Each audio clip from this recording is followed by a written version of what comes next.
I'm here on Pippins pregame with head coach Marcus McKimmy. A close loss last night. A ninth-inning bloop single seals the win for the Bells. A couple of hops go your way. You end up winning that game. A good game. Good. Two good teams. Another well-pitched game on both sides.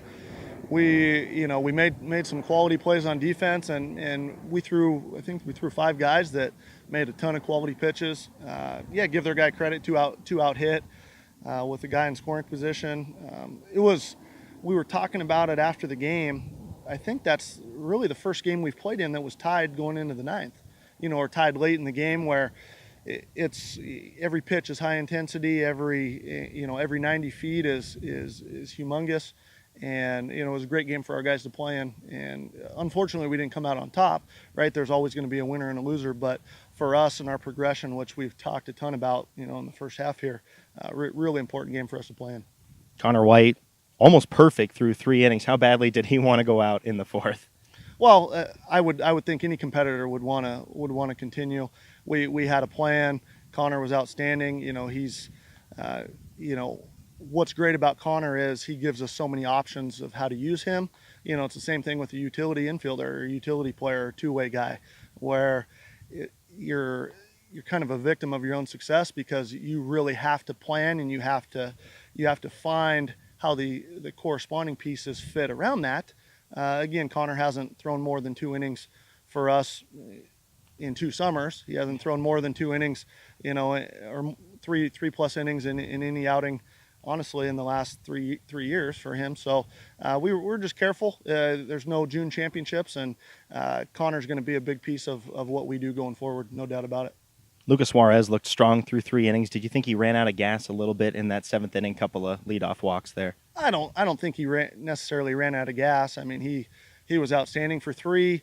There's going to be times where you might just lose it for a batter or 2. The bottom line was that at that moment that we made the change, we've got a bullpen and we've got plenty of arms that we're confident in running out there at any time. So it's always about picking up a teammate. I know Luke's a competitor. Would have had confidence to leave him in the game. He'd thrown to a pitch threshold and to start the inning with 2 walks, we're just going to make that move. He did a fantastic job of putting up zeros for the 4th, 5th, and 6th, which is, credit to him and what we asked him to do.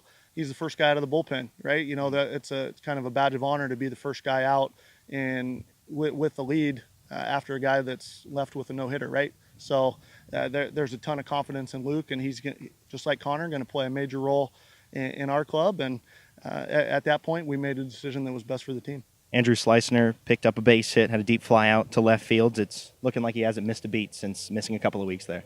No, Andrew's an everyday player at MSUB. He's been chomping at the bit to get healthy and help his team compete each night.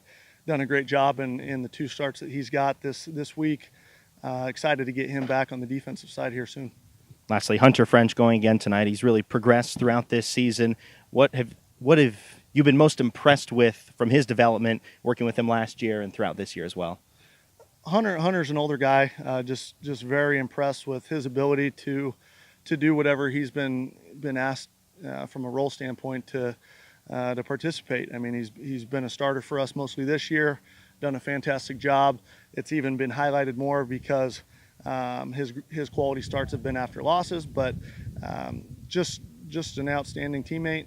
Really experienced guy, coming off of 2 years of throwing significant innings and facing a lot of hitters, and he's been fantastic. Exactly what we've needed.